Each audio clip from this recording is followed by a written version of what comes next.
नमस्कार दोस्तों। एक बार आप सबका अपने YouTube चैनल अनमोल दृष्टि एजुकेशन पर पुनः स्वागत करता हूं। मैं सौरभ कुमार। आज गणित के एक बहुत ही महत्वपूर्ण टॉपिक्स की हम शुरुआत करेंगे, जो कि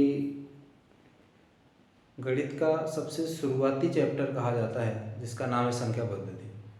संख्या पद्धति बेसिकली अपने आप में एक चैप्टर तो है, बट इसका जो यूज है, एप्लीकेशन है, ये ओवरऑल मैथ पर लागू होता है। और जिस कैंडिडेट को या जिस विद्यार्थी को नंबर सिस्टम, जो अपने चैप्टर्स का नाम है नंबर सिस्टम और हिंदी में इसको कहते हैं संख्या पद्धति, जिस भी स्टूडेंट की ये जो इकाई है ये कमज़ोर रहती है, तो उसकी पूरी की पूरी मैथ ही कमज़ोर रहती है। तो मैंने उस उपयोगिता को देखते हुए आज इस चैप्टर्स के बारे में कुछ जानकारी साझा करना चाहूँगा, जो कि बहुत ही उपयोगी साबित होगी। तो चलते हैं बिना किसी देरी के आप सबके बीच में एक बार पुनः। चैप्टर्स का नाम है अपना नंबर सिस्टम, और हिंदी मीडियम वाले इसको कह सकते हैं संख्या पद्धति। बेसिकली मैं हिंदी मीडियम के लिए ही पढ़ाऊँगा। इंग्लिश मीडियम्स भी रहते हैं, क्योंकि कंपटीशन्स के एग्ज़ाम हैं। मोस्टली जो भी कैंडिडेट्स रहते हैं अपने यहाँ, तो अपने मोस्टली हिंदी मीडियम्स के कैंडिडेट्स ज़्यादा रहते हैं। गांव देहात के जो लोग होते हैं वो हिंदी मीडियम से एक्चुअली पढ़े हुए होते हैं। और ठीक है, मैं शुरुआत करता हूँ इस चैप्टर की। बेसिकली संख्या पद्धति में संख्या के बारे में आपको बताना चाहूँगा। संख्या पद्धति जो चैप्टर है वो संख्याओं के बारे में ही बताने के लिए होता है। कितने प्रकार की संख्याएं होती हैं, कौन सी संख्या किस में आती है, तो ये सब हम सीखेंगे आज। तो सबसे पहली संख्या का जो नाम है, जैसे कि संख्याओं के नाम तो हम सभी ने सुने होंगे कि प्राकृतिक संख्या, पूर्ण संख्या, पूर्णांक क्या होता, अभाज्य क्या होता, भाज्य क्या होता। तो ये सब संख्याएं हैं, बट इनसे बहुत सारे क्वेश्चन बनते हैं। बहुत ही बेसिक लेवल से मॉडरेट लेवल तक के क्वेश्चन बनते हैं हमारी परीक्षा में, जो भी रहती हैं प्रतियोगी परीक्षाएं। और 10 से 12 नंबर का क्वेश्चन लगभग आ जाता है, चाहे वो रेलवे का एग्ज़ाम हो या फिर हम किसी जहाँ पे भी मैथ पूछा जाता है अपने कॉम्पिटिटिव एग्ज़ाम में। रेलवे हो गया, आपका एसएससी हो गया, बैंक में तो बहुत ज़्यादा रहता है, जिसमें कि कैलकुलेशन बेस्ड भी रहते हैं। ऑप्शनल जहाँ भी रहता है तो ये आता ही आता है। और इसके साथ साथ जो इंडिविजुअल आते हैं वो तो आता ही है, इनकी सबकी उपयोगिता से जो अदर चैप्टर्स के जो सवाल रहते हैं वो भी बनते हैं। अगर हमें इसकी जानकारी नहीं होती है तो क्या होता है कि जो दूसरे चैप्टर्स में इसकी उपयोगिता है हम उससे भी अछूते रह जाते हैं, जिससे कि हमें वहाँ भी इसका सफ़र करना पड़ता है। तो बिना किसी देरी के हम शुरुआत करते हैं। संख्या पद्धति चैप्टर में सबसे पहले आता है प्राकृतिक संख्या। तो स्टार्ट करते हैं प्राकृतिक संख्या।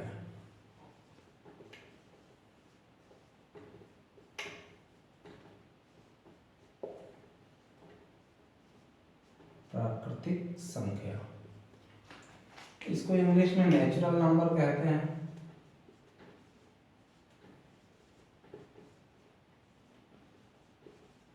Natural number.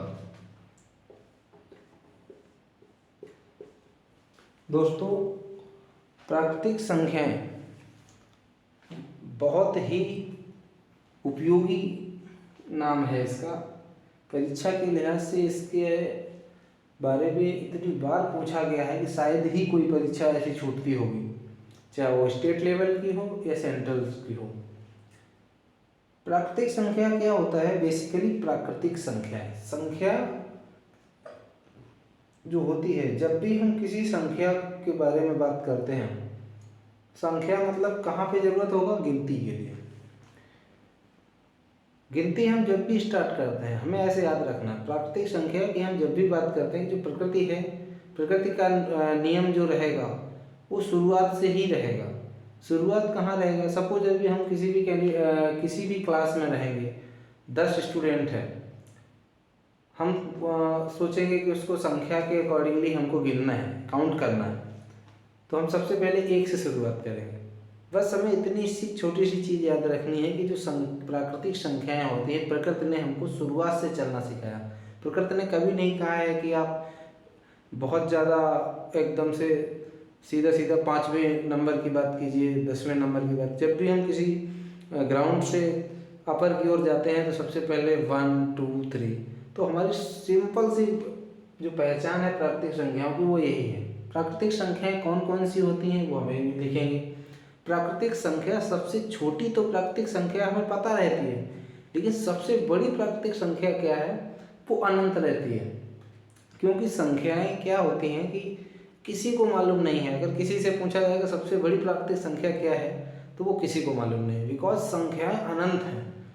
हाँ, सबसे छोटी जो प्राकृतिक संख्या है वो दोस्तों 1 है। तो ठीक है, शुरुआत करते हैं।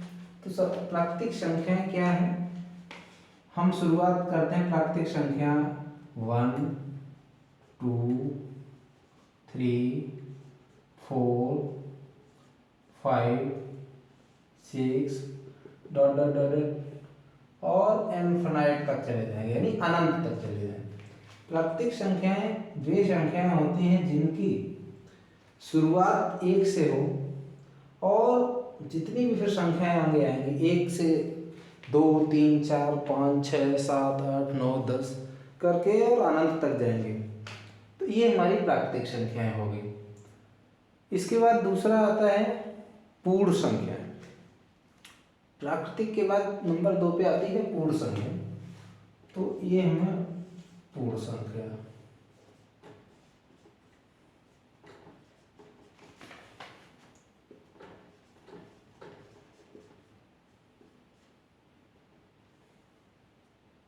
ठीक है। प्राकृतिक संख्याएं और पूर्ण संख्याओं में केवल और केवल एक अंतर है। बहुत ही छोटी छोटी चीज़ें हैं, बहुत ज़्यादा समय नहीं लूँगा। प्राकृतिक संख्याएं हमारी 1 से शुरू होती हैं, इनकी शुरुआत 1 से हुई, और जो पूर्ण संख्याएं होती हैं इनकी शुरुआत हम 0 से करते हैं। तो जो पूर्ण संख्याएं हैं वो कौन कौन सी हैं? 0 है, 1 है, 2 है, 3 है, 4 है। मतलब 0 को और इसमें शामिल किया गया है। इसकी जो शुरुआत होगी वो 0 से होगी और बाकी जो भी प्राकृतिक संख्याओं में संख्याएं आएंगी वो सभी संख्याएं इसमें सम्मिलित होंगी। कहने का मतलब ये हुआ कि प्राकृतिक संख्याओं में ही अगर हम केवल 0 को शामिल कर लें तो वो सारी संख्याएं, जो सभी संख्याएं हैं वो हमारी पूर्ण संख्याएं हो जाएंगी। अब यहाँ पे जो क्वेश्चन रहते हैं, सबसे ज़्यादा जो जरूरी क्वेश्चन रहता है कि सबसे छोटी पूर्ण संख्या कौन है। सबसे छोटी जब पूर्ण संख्या की बात आती है तो बहुत से कैंडिडेट्स जो रहते हैं, जो कन्फ्यूजन की स्थिति में रहते हैं, जो ध्यान से नहीं पढ़ते हैं, वो हमेशा 1 लगाते हैं, जबकि वो प्राकृतिक संख्या है। जो 1 है वो सबसे छोटी प्राकृतिक संख्या है। जब भी हम सबसे छोटी पूर्ण संख्या की बात करेंगे तो हमें वहाँ पे 0 लिखना है। बस इतना ही इसमें डिफरेंस रहेगा। बाकी आप देखेंगे अगर 0 को हम यहाँ पे हटा देते हैं तो बाकी जो भी संख्याएं रहेंगी अनंत तक वो सभी की सभी प्राकृतिक संख्याएं रहेंगी। ठीक है, तो यहाँ से 2 क्वेश्चन तो यही तैयार हो गए कि सबसे छोटी प्राकृतिक संख्या कौन है तो 1 है, सबसे छोटी पूर्ण संख्या कौन है तो 0 है। ये हो गया। इसके बाद में आती है तीसरे नंबर पे पूर्णांक। ये पूर्ण संख्या थी और इधर आएगा अपना पूर्णांक संख्या है या पूर्णांक संख्या।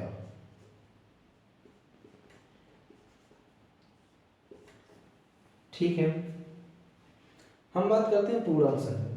पूर्णांक क्या होता है, इन दोनों से थोड़ा डिफरेंस रहेगा। प्राकृतिक संख्या और पूर्ण संख्या दोनों से भिन्न रहेगा। पूर्णांक की हम जहाँ भी बात करते हैं तो पूर्णांक का मतलब है हम 0 से माइनस की ओर भी जाएंगे और 0 से प्लस की ओर भी जो संख्याएं होंगी वो सभी पूर्णांक में आएंगी। पूर्णांक 2 तरह के होते हैं, एक धन पूर्णांक और ऋण पूर्णांक। तो हम धन कहाँ पे रहेगा, जब आगे की ओर जब भी कभी हम फॉरवर्ड डायरेक्शन में चलते हैं तो हमारा वो धनात्मक चीज़ें रहती हैं, और जब हम बैकवर्ड पोजीशन में रहते हैं तो हमें निगेटिव संख्याओं की तरफ चलना होता है। तो इसमें कुछ नहीं रहता है, हमें एक बार यहाँ पे शून्य लिख लेना है और 1 2 3 4 5 dot dot dot dot dot और ये अनंत तक।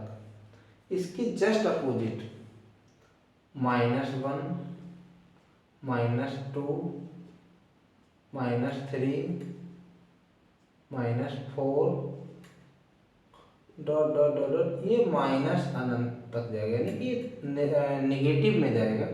जहाँ पे हम एक तरफ पॉजिटिव डायरेक्शन में जा रहे हैं तो ये धन पूर्णांक हो गए, और शून्य से जो लेफ्ट साइड जाएंगे ये हमारे ऋण पूर्णांक हो गए। यहाँ पे बहुत ज़्यादा देखने वाली चीज़ें ये हैं कि पूर्ण और पूर्णांक बहुत ज़्यादा ध्यान देने की ज़रूरत है। कभी क्या होता है, पूछा जाता है कि सबसे छोटी पूर्णांक संख्या क्या है, सबसे छोटी पूर्णांक संख्या क्या है, तो सबसे छोटी धन पूर्णांक तो हमें पता है, सबसे छोटा धन पूर्णांक हो जाएगा आपका 0 फिर 1, बल्कि धनात्मक की बात है, बिकॉज जो 0 है ये ना तो धनात्मक में है ना तो ऋणात्मक, ये आपका उदासीन है, उदासीन पूर्णांक, क्योंकि इसकी कोई वैल्यू नहीं है। हमारी जब भी गिनती शुरू होती है तो 1 से ही शुरू होती है, गिनती कभी 0 से स्टार्ट होती है, कभी नहीं स्टार्ट होती, तो इसलिए हम 0 को उदासीन पूर्णांक कहेंगे। बाकी अगर सबसे छोटा धन पूर्णांक की बात करें तो आपका 1 होगा, फिर 2, ऐसे करके वो फिर से बढ़ता चला जाएगा। प्राकृतिक संख्या में क्या था, 1 से शुरू हुआ था, सबसे छोटा जो नंबर रहेगा प्राकृतिक नंबर कौन सा है, प्राकृतिक संख्या 1 है, सबसे छोटी पूर्ण संख्या कौन है, 0 है। लेकिन जब पूर्णांक की संख्याओं की हम बात करेंगे तो सबसे छोटा धन पूर्णांक 1 है, और सबसे बड़ा ऋण पूर्णांक अगर की हम बात करें तो वो 1 है। इसमें उल्टा है, अगर वैल्यू वाइज देखेंगे तो वैल्यू वाइज -1 अपने आप में इन सबसे बड़ा है। यहाँ पे एक चीज़ बहुत अच्छी देखने लायक है कि सबसे बड़ा धन पूर्णांक कौन सा है। अगर हमसे कोई पूछेगा कि सबसे बड़ा धन पूर्णांक कौन सा है तो वो किसी को मालूम नहीं है, बिकॉज वो अनंत तक गया है, क्योंकि वो अनंत तक जा रहा है।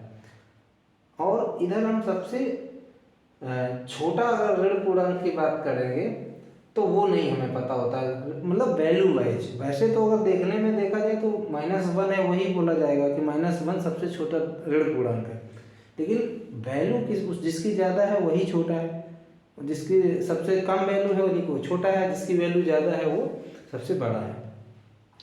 तो यहाँ पे 0 जो है उदासीन पूर्णांक है, ये धन पूर्णांक हो गए, और ये आपके ऋण पूर्णांक हो गए।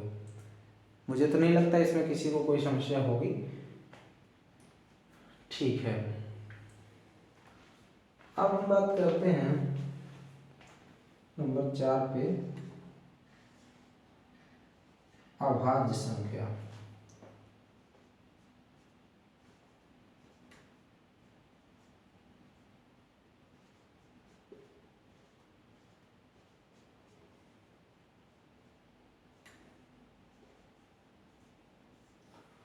बहुत ही महत्वपूर्ण ये हैं, जो भी छोटे छोटे नाम दिए गए हैं, प्राकृतिक संख्या, पूर्ण संख्या, पूर्णांक संख्या, अभाज्य संख्या, ये केवल देखने भर के हैं। जब तक इनकी हम अच्छे से प्रैक्टिस नहीं करेंगे, इनको बीच बीच में याद नहीं करते हैं, तो मोस्टली क्या होता है, चीज़ें एक बार में याद हो जाती हैं, कुछ टाइम बाद रिवीजन नहीं करते तो फिर हम कन्फ्यूजन की स्थिति में आ जाते हैं।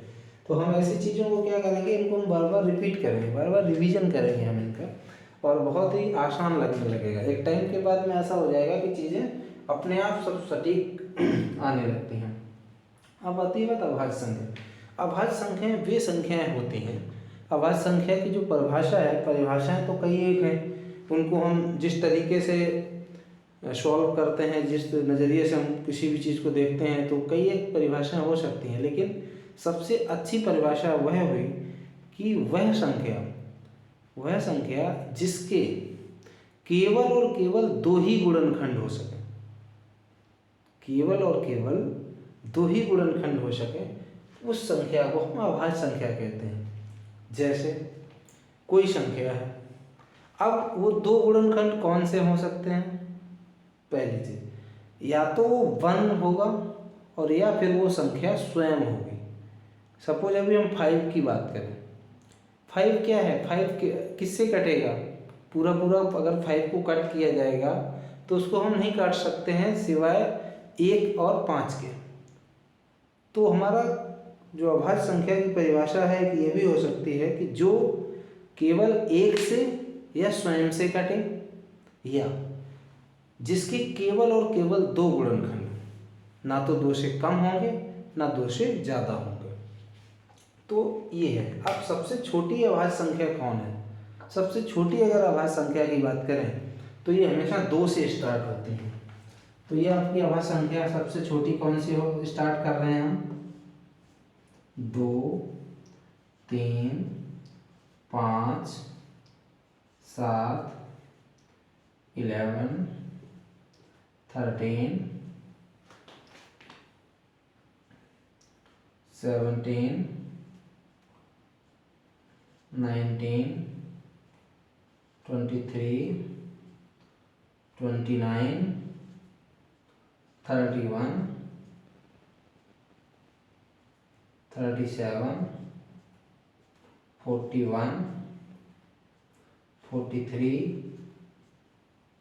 47। जो अभाज्य संख्याएं होती है, हमने अभी 1 से लेकर के 50 तक की जो अभाज्य संख्याएं हैं उनको आपके सामने लिखा है, जिसमें सबसे छोटी अभाज्य संख्या 2 है।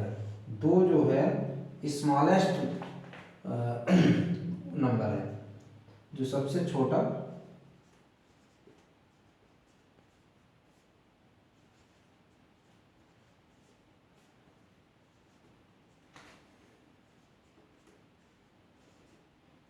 सबसे छोटी अभाज्य संख्या। सबसे छोटी अभाज्य संख्या क्या है? 2 है। मोस्टली लोगों को लगता है कि 2 जो है वो अभाज्य नहीं है। इसमें जो सबसे बड़ी गलती यहीं से हो जाती है। जब भी पूछा जाता है कि सबसे छोटी अभाज्य संख्या कौन है तो लोग 3 से शुरुआत करते हैं, क्योंकि उनको ऐसा लगता है कि 2 तो सम संख्या है, जबकि उनको सम और विषम में पढ़ना ही नहीं है। जो उसकी परिभाषा बोली गई है कि वह संख्या जिसके केवल और केवल 2 गुणनखंड हो, या वह संख्या जो केवल 1 से या तो 1 से कटेगी या वह संख्या स्वयं से कटती हो। तो यहाँ पे जो 2 है, 2 में भी सेम कंडीशन वही है, 2 या तो 1 से कटेगी या स्वयं 2 से कटेगी। तो यहाँ जो सबसे छोटी अभाज्य संख्या है वो 2 है। अच्छा हाँ, इसमें एक बहुत ही छुपी हुई बात रहती है और वो क्वेश्चन आता भी है, ऐसी कौन सी अभाज्य संख्या है एकमात्र ऐसी कौन सी अभाज्य संख्या है जो सम भी है और अभाज्य भी है? तो वो भी 2 ही है। बहुत ही अच्छा क्वेश्चन बनता है, बहुत कम लोग इसको लगा पाते हैं क्योंकि 2 पे किसी की नज़र नहीं रहती है।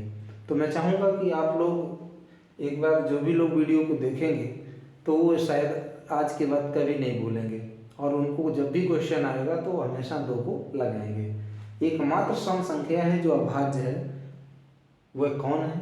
यानी 2 है। अब क्वेश्चन आता है कि 1 से अगर ये पूछ दिया जाए कि 1 से लेके 50 तक कितनी अभाज्य संख्याएं हो सकती हैं या कितनी अभाज्य संख्याएं होती हैं, तो आज हम आपको गिन के दिखा देते हैं। 1, 2, 3, 4, 5, 6, 7, 8, 9, 10, 11, 12, 13, 14, 15। अगर कभी भी क्वेश्चन आता है कि 1 से लेके 50 तक की अभाज्य संख्याएं कितनी होती हैं, तो वो हमेशा 15 होती हैं। एकदम से केवल और केवल रट लेना है, दिमाग में छाप लेना है। और अभाज्य संख्याएं तो आपको सबको पता है कि 2, 3 भी वैसे ही है। 3 या तो 1 से कटेगा या 5 से कटेगा। 7 के भी अगर हम गुणनखंड करेंगे या तो ये 1 से कटेगा या 7 से कटेगा। 11 भी वही है, अगर 11 1 से कटे, इसी तरह से सभी संख्याएं लिखी हुई हैं और इनका केवल और केवल 2 ही फैक्टर हो सकता है। अब हम बात करते हैं, अगर कोई आपसे क्वेश्चन करता है 1 से लेके 25 तक कितनी अभाज्य संख्याएं होंगी। तो आज हम आपको प्रैक्टिकल वे में गिन गिन के याद करवा रहे हैं, और आप अगर 2 बार इस वीडियो को देख लेंगे तो मुझे नहीं लगता कि आप फिर कभी भूलेंगे। 1 2 3 4 5 6 7 8 9 23 जो है 23 तक गए, क्योंकि 25 तो खुद में भाज्य संख्या हो जाएगी। तो 23 तक जब हम जा रहे हैं तो ये हो गई आपकी 9 संख्या है। 1 2 3 4 5 6 7 8 9। 1 से लेके जो 25 तक है सबसे ज़्यादा अभाज्य संख्याएं यहीं पे हैं। 1 से लेके 25 तक में 9 हो गए, और 1 से लेके 50 तक जब हम जा रहे हैं तो केवल 15 हो रही हैं। तो ये बहुत ही अच्छे अच्छे क्वेश्चन यहाँ से बनते हैं, और हम उम्मीद करते हैं कि जो भी विद्यार्थी या जो भी दोस्त हमारे देखेंगे इसको, तो ज़रूर भाई बहन जो भी देखेंगे उन सबके लिए बहुत ही महत्वपूर्ण श्रृंखला है ये, और इसको हम लोअर टू टॉप तक लेके चलेंगे और पूरा का पूरा हम इसको फिनिश करेंगे। संख्या पद्धति से जो भी क्वेश्चन बन सकते हैं हम इन पर पूर्णतया अपना 100% देंगे, और आप लोग ईमानदारी पूर्वक अगर इसको पढ़ेंगे देखेंगे तो शायद आज के बाद आप कभी भूलेंगे नहीं। इसमें सबसे ज़्यादा देखने वाली चीज़ यही रहती है कि सबसे छोटी संख्या एक तो पूछी जाती है। सबसे छोटी संख्या यही होती है कि इनमें से सबसे छोटी संख्या पूछी जाती है, और इधर से भी पूछी जाती है कि अब सबसे छोटी अभाज्य, सबसे छोटी पूर्ण, सबसे छोटी प्राकृतिक। और इसका भी वही है, सबसे बड़ी अभाज्य संख्या कौन है, सबसे बड़ी अभाज्य संख्या भी नहीं आसानी से पता होगी, क्योंकि अनंत तक जाना पड़ेगा हमें, तो उसका भी कोई आंसर नहीं है। तो मेरे हिसाब से आप सभी को बहुत अच्छे से समझ में आया होगा, और एक बार आप सभी लोग स्क्रीनशॉट लेना चाहें तो ले लीजिए, मैं एक साइड हो जाता हूँ।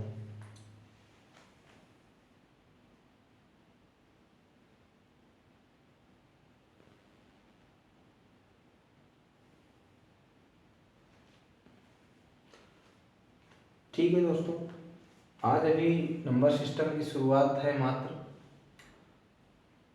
अभी इतने से अगर कोई कन्फ्यूजन रहेगा तो एक ही है कि मेरा निवेदन यही रहेगा कि आप लोग 2 से 3 बार वीडियो देखेंगे तो मुझे नहीं लगता किसी भी चैनल, किसी भी बुक की ज़रूरत पड़ेगी आपको इस सब छोटी छोटी चीज़ों के लिए।